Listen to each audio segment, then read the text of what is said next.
नाम भी पूरा बोलो। जी समीक्षा जैन, मुनीशो व्रत जिनालय गौदर भोपाल। मेरा प्रश्न है कि मेरा प्रश्न है कि काल सर्प योग क्या है? क्या हमारे यहाँ इसकी मान्यता है? और यदि है तो इसका निवारण क्या है? बहुत सुंदर।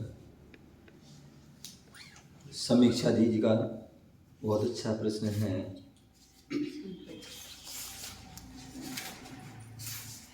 हम सभी भगवान महावीर स्वामी के शासन में रह रहे हैं। भगवान महावीर स्वामी की जो वाणी खिली 11 अंग 14 पूर्व आदि द्वादशांग में जो है उनकी वाणी खिली। और जब हम द्वादशांग जो शुद्ध ज्ञान के जो विषय हैं, भेद आदि हैं, जब उनके भेदों की व्याख्यान पढ़ते हैं तो उसमें सारा विस्तार से वहाँ वर्णन दिया है कि कौन से अंग में कौन से पूर्व में क्या क्या चीज़ है। ठीक है ना। तो वहाँ पर जो है हमारे वहाँ पर जो है हर चीज़ का वर्णन, ऐसा कोई विषय नहीं है, ऐसा कोई। कल मैं प्रवचन दे रहा था, कल आपने सुना नहीं होगा, सुन लेना। मैं कल मानस उद्यान मेरा प्रवचन हुआ था हिंदू विराट सम्मेलन में। तो उसमें मैंने बताया था कि हमारे जो ऋषभदेव तीर्थंकर हुए, इस युग के प्रथम तीर्थंकर, जिन्होंने जन जन का उपकार किया, जन जन का कल्याण किया। आज जितना भी ज्ञान हमारे पास, जितनी भी जो है उपलब्धियां हैं, वो सारे ऋषभदेव की ही देन है। जितनी भी जो है हम जो है, चाहे वो कोई भी ज्ञान हो, किसी भी क्षेत्र में चला जाए, वो सब ऋषभदेव की ही देन है, उन्होंने सब दिया है। तो ऐसे ही वो ऋषभदेव से वो परंपरा चली आ रही है। और बाकी वैसे तो हमारे यहाँ कहते हैं ऋषभदेव के पहले भी, क्योंकि ऋषभदेव तो इस जो है 24 के तीर्थंकर हुए, उसके पहले भी अनेक 24 हो चुकी हैं। और महावीर स्वामी के बाद भी आने वाली जो है चतुर्थ काल में जो है आने और भी अनेक 24 होंगी। भरत क्षेत्र में, ऐरावत क्षेत्र में, विदेश क्षेत्र में तो अभी भी तीर्थंकर हैं, अभी भी वहाँ पर तीर्थंकरों की बाड़ी खिल रही है। तो जो भगवान की जो तीर्थंकरों की वाणी गिरती है, अभी वर्तमान में हम सभी भरत क्षेत्र में रह रहे हैं, और भरत क्षेत्र में भगवान महावीर स्वामी का शासन चल रहा है, जो इस युग के 24 तीर्थंकर। तो भगवान स्वामी महावीर स्वामी ने भी वही जो आदिनाथ ने जो उपदेश दिया, वही जो है उन्होंने 11 अंग 14 पूर्व आदि का। तो उसमें उन्होंने भी वही चीज़ बताई कि कहीं पर जो है ज्योतिष का वर्णन है, कहीं मंत्र का वर्णन है, कहीं पर जो है वास्तु का वर्णन है, कहीं पर जो है धर्म नीति, अर्थ नीति, राजनीति आदि, कहीं श्रावकों के आचार का, कभी मुनियों के आचार का, कहीं का कथाओं का, हर जो है हमारे यहाँ चीज का वर्णन है। तो जो काल सर्प योग की बात कर रहे हैं, वो ज्योतिष का विषय, ज्योतिष के विषय में भी हमारे, आपने सुना होगा, हमारे आचार्य भद्रबाहु स्वामी हुए। आचार्य भद्रबाहु स्वामी बहुत बड़े आचार्य हुए, बहुत बड़ा उनको ज्योतिष आदि का बड़ा ज्ञान था, निमित्त ज्ञान था उनको। आचार्य हमारे धरसेन स्वामी, जो मतलब जिन्होंने सबसे पहले जो है शुद्ध ज्ञान की जो है विलुप्त हो रहा था, उसकी जो है उनको विलुप्त होने की जो है उनकी लिपिबद्ध हो, इसकी चिंता हुई, और इसलिए उन्होंने 2 शिष्यों को ज्ञान दिया, और उन्होंने आगे पुष्पदंत भूतवली ने लिखा। तो ऐसे जो पुष्पदंत जो राजा आचार्य धरसेन, वो भी जो अंग के जो अंश के ज्ञाता थे, अंग के भी अंश के। तो जो है ऐसा जो है वो ज्ञान परपाटी से जो चला आ रहा है, ऐसा जो वो ज्ञान जो है आचार्य हमारे जो भगवंतों ने कहा है, तो उसमें जो वर्णन किया, तो मैं बताया था भद्रबाहु आचार्य हुए, उनको जो है मतलब 12 साल पहले जो अकाल पड़ने वाला, उनको पहले पता चल गया था। कैसे पता चला था? एक जो निमित्त ज्ञान क्या देखा, एक छोटा सा बच्चा, वो आहार के लिए जा रहे थे, ऐसी बिहार चल रहा था उनका, और एक बच्चा, छोटा सा बच्चा मिट्टी में खेल रहा था, और ऐसी मिट्टी में खेला, और खेलते जैसे महाराज को देखा वो रोने लगा, और रोने लगा, बोले रोती आवाज, क्या बोले, बोले जाओ जाओ जाओ, बोले आओ आओ, ऐसे बोले ना, ऐसे रोते, तो जाओ जाओ जाओ। महाराज ने पूछा अपनी से, उसने पूछा, तो बोले 12 12 12। तो महाराज ने वही अपना ज्ञान लगाया, निमित्त लगाया और समझ गए कि ये बच्चा बोल रहा है कि जाओ यहाँ से। जो दक्षिण भारत में थे वो बोले यहाँ से जाओ, क्योंकि दक्षिण भारत में काल पड़ने वाला है, समझ गए वो। तो फिर उन्होंने जो है क्या किया, अपने शिष्यों, क्योंकि वो तो बुजुर्ग थे, उन्होंने अपने शिष्यों को बोल दिया कि तुम लोग उत्तर भारत में जाओ, उत्तर भारत में जाओ और अपनी जो है, क्योंकि यहाँ काल पड़ने वाला है, मैंने संलेखन ले ली, मैं यहीं रहूँगा। और वो दक्षिण भारत में रहे और बाकी उनके शिष्य जो है, उनमें से एक शिष्य रुके चंद्रगुप्त, बाकी सब जो है उनको विदा कर दिया, समझिए ना। उनकी आज भी जो है, उनकी जो है भद्रभाव की जो है आचार्य महाराज की श्रवणबेल गोला में बिंदगिरी, कौन सा एक चंद्रगिरी और बिंदगिरी है ना, तो जो जिसमें पार्श्वनाथ भगवान की प्रतिमा है ना, खड़गासन, उस साइड वाला, एक तब तो बाहुली की है बिंदगिरी में और एक चंद्रगिरी है। तो वहाँ पर जो है उनकी वहाँ पर गुफा है और गुफा में उनकी समाधि स्थल है, उनका समाधि हुई और वहाँ उनके चरण आदि बने हैं। तो कहने का था आचार्य भद्रबाहु स्वामी को मतलब जो है निमित्त, तो उन्होंने जो है अपने ज्ञान से जो उन्होंने लेखन कार्य आदि किया, तो वहाँ पर जो है उनकी जो है एक भद्र उनके नाम से ही या उनके शिष्य में जिन्होंने भी किया, भद्रबाहु संहिता एक ग्रंथ है, उस भद्र साहु संहिता में पूरे जो है इन सारी चीज़ों का वर्णन है। जो पूरे जो है ग्रहों के जो कुंडली आदि ग्रह के जो पूरे जो उनके जो सारे जितने भी जो है सारे उनकी सब चीज़ का पूरा वर्णन है। यहाँ तक कि जो है एक भृगु संहिता भी है, भृगु संहिता, उसमें जो भृगु संहिता में भी जो है अनेक प्रकार की जो है उनमें बोले काल सर्प योग भी अनेक प्रकार के हैं, मतलब कितने मतलब बताए थे 108 है कितने काफ़ी प्रकार के काल सर्प योग में। तो कहने का तात्पर्य कि जो इन सब चीज़ों में जो है हमारे यहाँ जो है कुंडली होती है, कहते हैं ना व्यक्ति के जो है, आपने देखा जो कंस का कृष्ण का जो जन्म होना था उसकी पहली भविष्यवाणी हो गई थी, भविष्यवाणी की ऐसा ऐसा होगा, ये होगा, अथवा और भी अनेक जो है जिनकी भी जो होती हैं भविष्यवाणी हो जाती है, या शुभ सूचक भगवान तीर्थंकरों के जन्म होते हैं तो शुभ सूचक आदि होते हैं। तो वो क्या होते हैं, आपने सुना होगा रक्षाबंधन की कथा में जो धरणीधर पर्वत पर जो है जो मुनिराज जो है साधना कर रहे थे विष्णु पर, और एक दूसरे पर्वत पर दूसरे मुनिराज साधना कर रहे थे। रात्रि के जो है मतलब उन्होंने जो है आकाश में उनकी नजर गई और श्रवण नक्षत्र कंपायमान हो रहा था, श्रवण नक्षत्र कंपायमान हो रहा था, क्योंकि श्रावण का महीना चल रहा था, श्रवण नक्षत्र कंपायमान हो रहा था। उन्होंने वो भी ज्ञानी थे, उन्होंने जान लिया निमित्त ज्ञान से कि श्रवण नक्षत्र कंपायमान हो रहा है, श्रवण जो है कुछ बात, तो उनके मुख से शब्द निकल गया।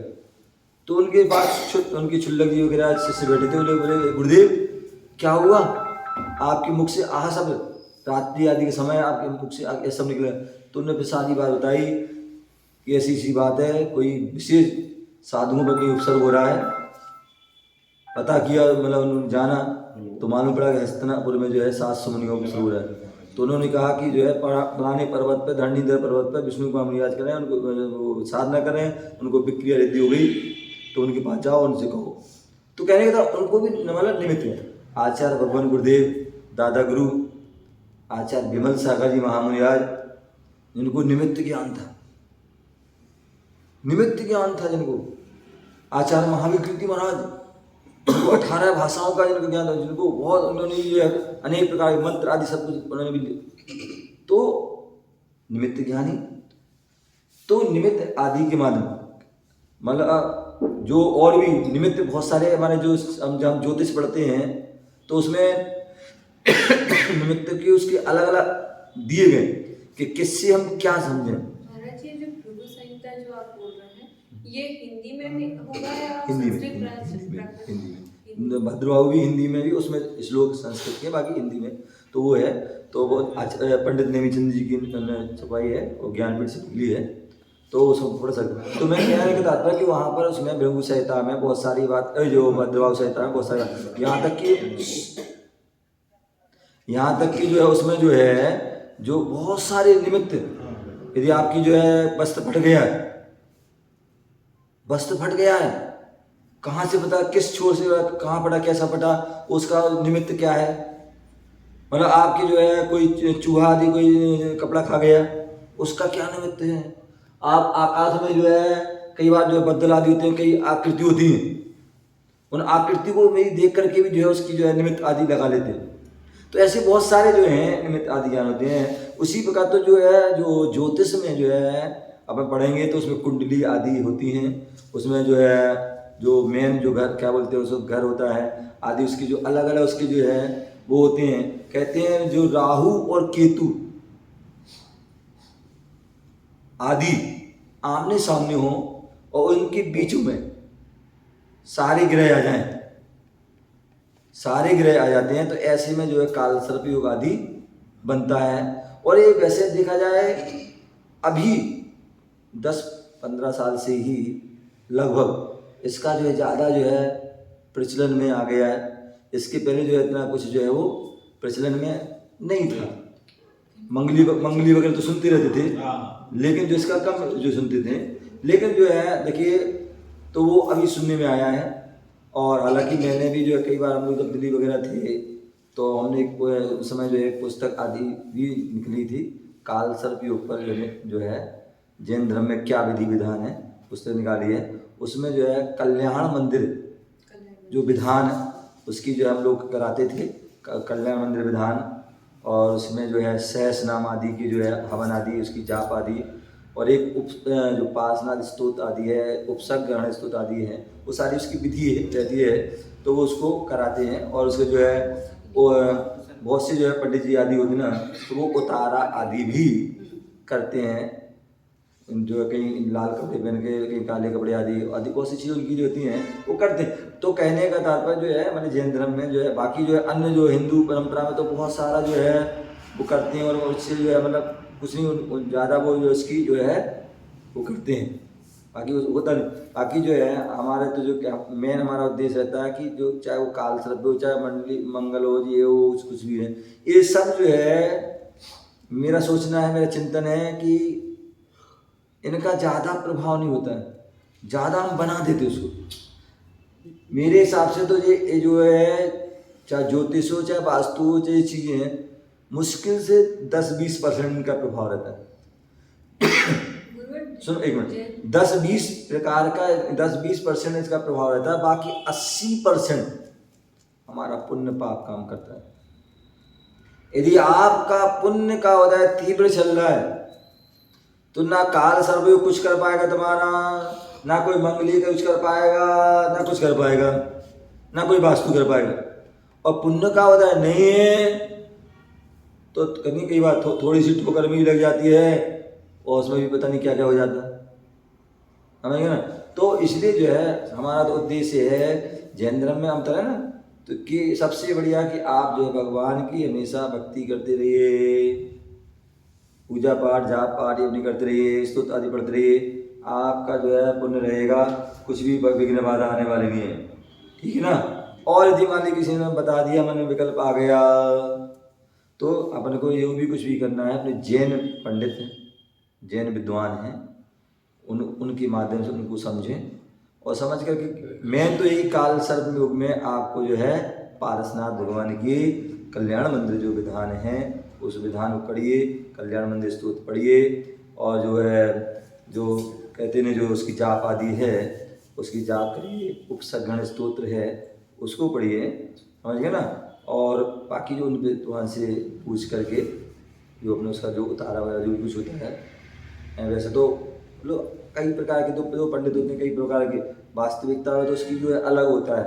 एक जो है वो होता है कौन सा यंत्र होता है, कलिकुंड यंत्र होता है, कलिकुंड यंत्र होता है, और कई जगह बने हैं कलिकुंड पार्श्वनाथ आदि वहाँ देखे। हमारे हम लोग गुड़गांव के पास एक जो है अष्टापद है धर्मचंद शास्त्री जी का, तो उन्होंने भी कलिकुंड, तो वहाँ वास्तविकता में तो उसकी विधि यही रहती है जो कि कलिकुंड जो है, जो यंत्र है, ठीक है ना, और पार्श्वनाथ भगवान का वैसे तो जो है वो उत्तम विधि, बाकी फिर तुम्हारे जैसे तुम कर सकते हो वो करो। तो उसमें क्या होता है, उसमें जो है पार्श्वनाथ भगवान की काली कुंड यंत्र का जो है पंचामृत आदि उसका अभिषेक होता है, दूध आदि से अभिषेक होता है, और उसके बाद जो है उसकी कितने 4 बार 5 जो भी कुछ होता है, और उसको उतार आदि करके जो है पूरा उसका बाकी अपने जो है अन्य आपने अपना बुंदेलखंड में रह रहे हो तो बुंदेलखंड के हिसाब से जो भी आपके पंडित विद्वान हैं मिल करके उनकी जो है हम जो है कल्याण मंदिर विधान करें, और उसके साथ हवन आदि सहस्रनाम आदि का करके जो भी अपने विधि के वो उसको आप उसका कर सकते हैं, और उससे आपका जो है निवारण हो जाता है। और वास्तव में कई बार हमने इनकी उसके फल देखे हैं, उन लोगों ने कई बार हमने जो है बड़े बड़े रूप में कराए हैं। जो है हमने सबसे पहले हिसार में कराया था, कम से 400-500 लोग बैठे थे उसमें। उसके बाद हमने दिल्ली में भी कई जगह कराए, महावीर जी में भी जो है हमने कराया। तो मतलब तो जब कभी जब कोई विशेष जब कोई ज़्यादा जब कोई हो जाते हैं तो फिर वो उसको कराते रहते हैं। बाकी तो मतलब मेन हमारे जैन धर्म में यही वो है पद्धति है, उस पद्धति से अपन करें तो निश्चित ही अपने भगवान की भक्ति से भक्ति सत्य मुक्ति, जब भक्ति से जो है कर्म नष्ट हो जाते हैं, मुक्ति की प्राप्ति हो जाती है, तो फिर छोटे मोटे कर्म तो ये परेशानी तो अपने आप दूर हो ही जाते हैं। बस श्रद्धा भक्ति से करने की जो है आवश्यकता है, सब कुछ दूर हो जाएगा। ओम नमः।